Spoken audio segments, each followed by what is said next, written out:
Hello and welcome to Your Health in Your Hands. I'm Dr. David Ajibade with the Brain and Body Foundation. And I want to say a big thank you to all of you for your ongoing patronage, for your viewing. We get a lot of feedback from many of you around the country, telling us some of the things that you would like us to talk about and things that are important to you, not just to doctors and healthcare professionals, but also to the lay people. And that's really why we started this show. The idea was that we wanted to empower you, primarily the lay person living in Kafanchan or Umuahia or somewhere, or even in places where you don't have access to like a tertiary center like UCH or Luth or in Nsukka, University of Nigeria, Nsukka, where you can be informed about the things that you need to do to take care of your health. Things you need to avoid, things you need to do, and also, quite just as important, know when to reach for medical attention to address an issue before it becomes too bad. And we know that many times we tend to not take enough care about our health, and we let things continue to grow and build and fester until it becomes a big problem. And so that's what we're trying to avoid with all these messages, with all these episodes. We're trying to look at health from every angle where the Black person or the African is concerned. And with that in mind, our guest today is going to help us do just that. I'm going to mention her name. She has been a mother, a friend, a mentor in many cases, a dear, dear, dear, dear person to me. So I'm so happy to have her on our show today. Dr. Toyin Okpesomi, popularly known as Dr. O, is the founder and CEO of Gennesaret Medical Center in Maryland, USA. She is also the founder of the nonprofit Global Vision Foundation. She's going to tell us a little bit about that. And she's also the hostess of Medical Mondays with Dr. O. Dr. O, welcome to the show, ma. Thank you so very much. I am so honored. I appreciate you inviting me to the show. And everywhere you are in the world, how are you? I'm sure there are people looking at you from all over the world too and say, hey, that's Dr. O. We know her because of your weekly shows, which as we would know is aired all over the world. People log in and they get a lot of value from your show. So tell us a little bit about what you do. And these are the three major areas I've talked about. I know it's a lot more than that. But let's hear about what you're doing in the world.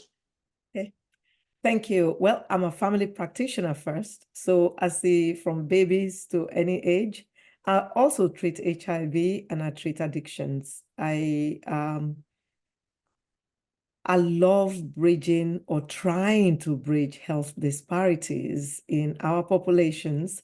And so we do this through a nonprofit organization, Global Vision Foundation, by doing health fairs all over the nation in the US, and also by doing medical missions to Nigeria, Kenya, and Ghana.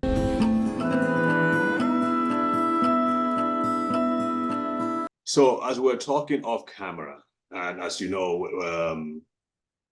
some of the things that are more African-centric, some of the ailments that, I mean, they afflict everybody, but there are some that are particularly, shall we say, exaggerated or occur in much greater frequency among African Americans here, and of course, Africans and Nigerians, Black people in general, around the world. We know about cancer, prostate cancer, breast cancer, Black people. We know about kidney diseases, Black people, diabetes, hypertension, and a few other conditions, even dementia, which I talk about a lot. Black people seem to have it worse. So I know we can't talk about everything in this particular episode, but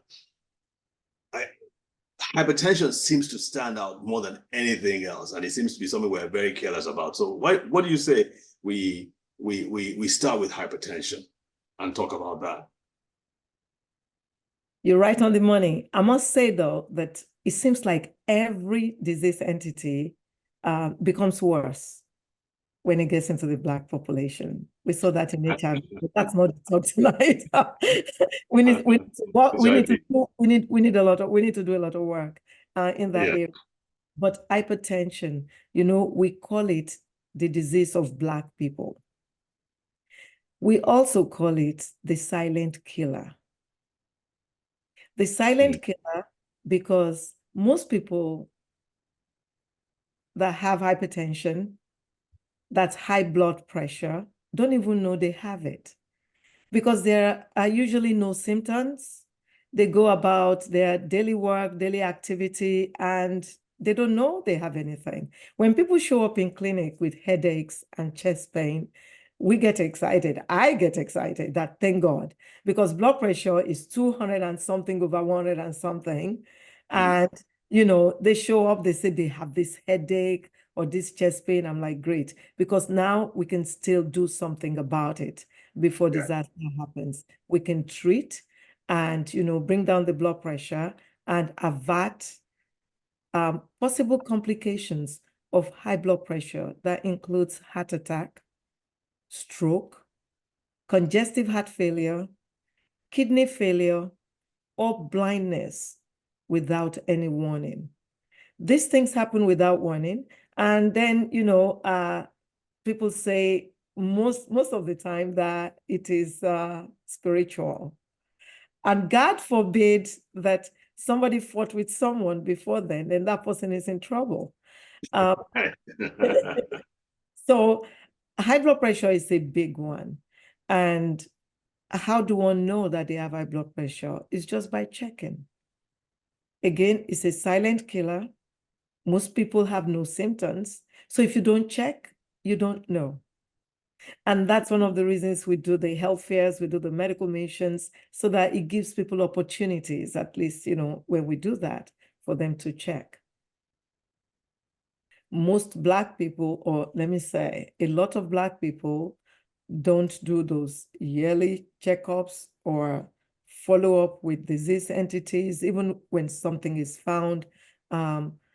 We tend to spiritualize things and decide that we want to use, natural products or treat it our own way.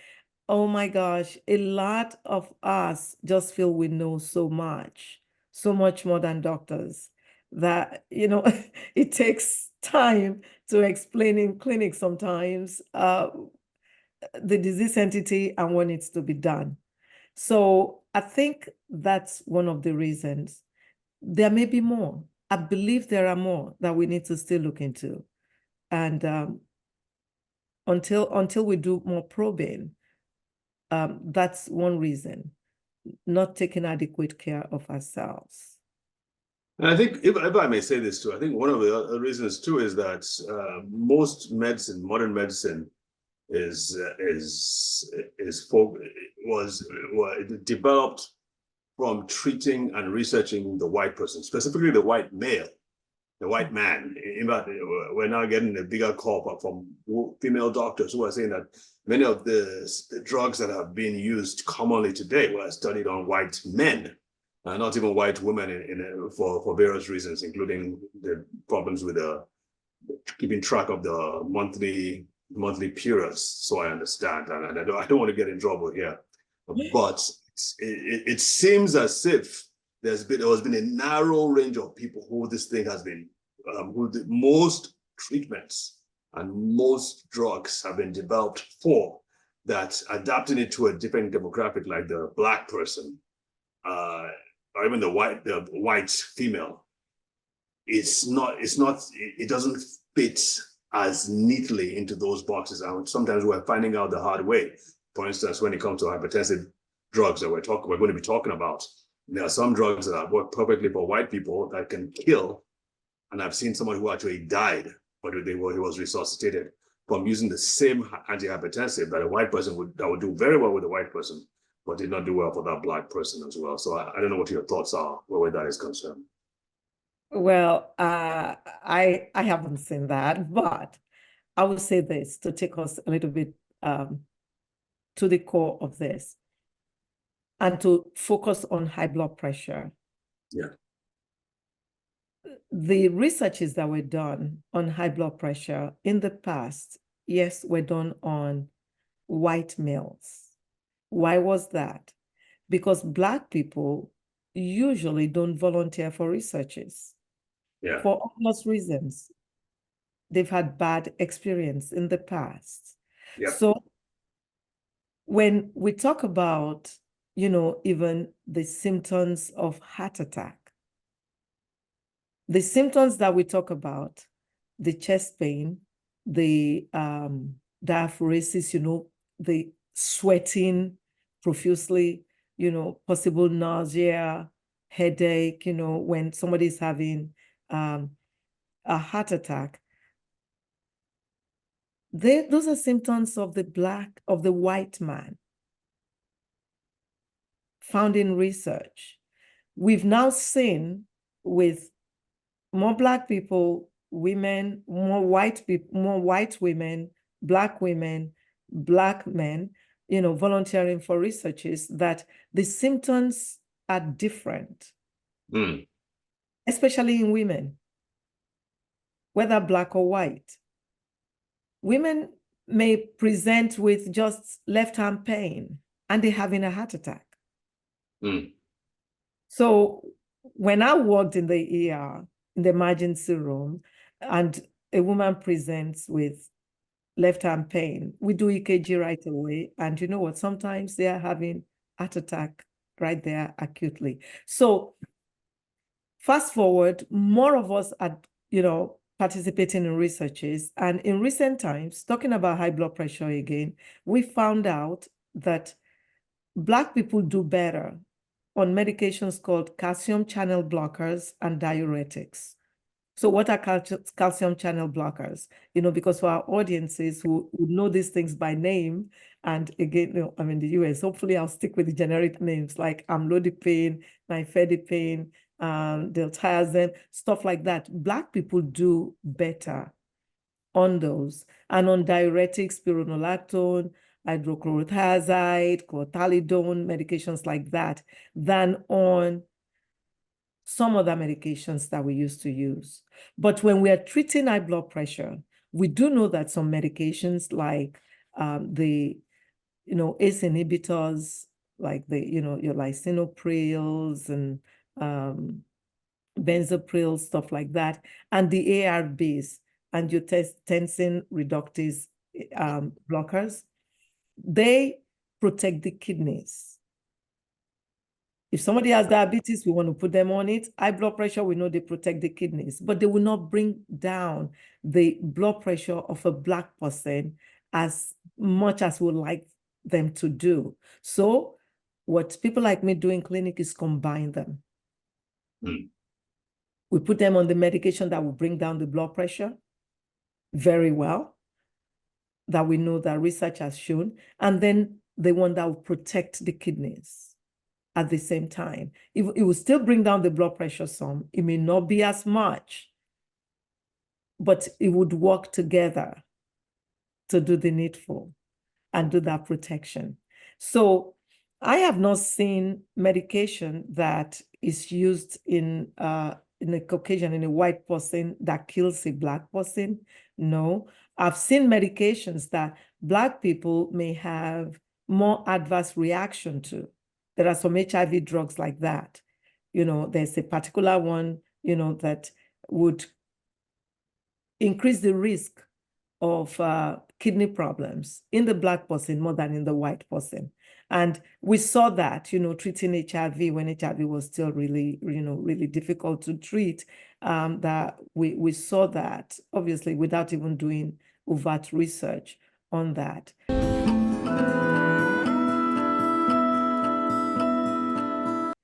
Oh, fantastic, fantastic. Well, I also wanted to mention too, if you're watching this program and in the US, or you're part of a pharmaceutical research company or whatever it is, and you want to do research in Nigeria, which has, most people don't know this, which is shocking. Nigeria has the most number of Black people in a country on the planet. And so if you want to really get into research and to know how the Black physiology or the Black person's anatomy or biochemistry works, come over to Nigeria and we will help connect you with the population that you need to study. Anyway, that's just by the way. Doc, let's talk about, since we're talking about heart disease and hypertension, there's something that many people do, which I find very troubling, and And many times they do it because they think they're helping themselves. Meanwhile, they're hurting themselves. And that is taking calcium supplements. I know we discussed this off camera before. What are your thoughts about taking calcium as a supplement in addition to whatever else they're doing, especially Black people? Thank you for that. I discourage it. And discourages it. Our nephrologists are begging that we don't do it. Okay. So, if you don't have low calcium for whatever reason, there's no reason to take the supplements. Okay. But people think, they say that they need stronger bones and they're afraid of osteoporosis and things like that, especially women. Okay, they're thinking wrong, because too much calcium, or when one takes calcium supplements and you have too much calcium, you can actually, hurt yourself. You can destroy your kidneys. Chronic kidney disease, kidney failure, anywhere in the world, especially in Africa, is just not a good thing. Dialysis is not cheap. And especially for people who have chronic kidney disease, and in our population in African countries where people don't, do regular testings and stuff like that. Some people don't even know they have chronic kidney disease until it is too late. Taking calcium would be problematic. Can you explain how and why that is so?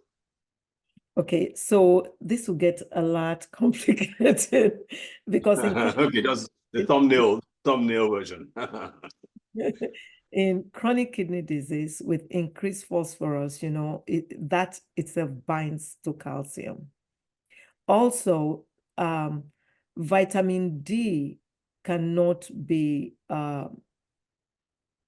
converted into the active form. You talk a lot about vitamin D, and we know the importance of vitamin D. When we take vitamin D, it is the active form that actually does the work it does in the body. The vitamin D you take gets converted to the active form. And the calcium itself needs this vitamin D to strengthen that bone you're talking about. So when you hinder that, that is a problem in itself. And low vitamin D can cause increase in blood pressure, can actually cause hypertension when the vitamin D is low. So it's better to take dietary calcium rather than taking the supplementation. The green leafy plants, like your the vegetables are rich in calcium. Some fishes are rich in calcium, like sardines, salmon, mackerel are rich in calcium. They're also rich in vitamin D. Things like flaxseed, almond nuts, even Brazilian nuts. But if you're going to eat Brazilian nuts, please, one a day. I've had bad experience with that. We don't have much of those things. Those are very exotic things now, Doc. We don't have those. What about okra? Okra is okay. rich, in the greens, the leafy vegetables. Yeah, those things are calcium. So it's always better to take it as part of the whole food, as part of the whole food matrix, for sure. Let me tell you another thing that excess calcium would do. It increases colonic polyps. Really? Yes. So those little growths in the colon that can lead to colon cancer, is that what you're saying? That can lead to colon cancer eventually. It does. It increases kidney stones, which are, the like masses of stones, in the kidneys, and they're not comfortable, to say the least. They're very painful. Pain. Yeah, cause a lot of pain. But how about some doctors believe that taking calcium supplements can actually cause the calcium to is it precipitate in the blood vessels, the walls of the blood vessels, Yeah. and be part of the problem, causing blockages, especially in the smaller vessels. What I was was your going to say experience? that it causes vascular disease also. I told you that I have to be careful because this gets very technical explaining it. Yeah, of Vascular course. problem. You're right about that. And it also increases creatinine. Creatinine is one of the things we look at when we examining kidney function in a person, and it also increases it. So I don't I don't recommend calcium supplementation unless somebody has low calcium for whatever reason, and the reason needs to be investigated. And except for that, it is not a necessary supplement to take. I think, Doc, I think we really need to be shouting this from the rooftop, so that Black people should not be taking calcium supplements. No, we should not be taking calcium supplements. But, if I may, I want to say, though, that preventing is very important. So, like we're talking about high blood pressure, I just want to mention some things about food. I believe, and because of what I've seen in what we're taking makes us. The body does not forgive. What you put into the body is going to give out. That's what it is. So decreasing salt intake in the food is very important. So once food is cooked, don't add additional salt. And if you are cooking, go easy on the salt. Decreasing dairy products. I don't think that's a big problem, though, in the African community, except those that are in the diaspora, meaning, dairy products, cheeses, and stuff like that. We need to decrease that. Increasing fruits and vegetables.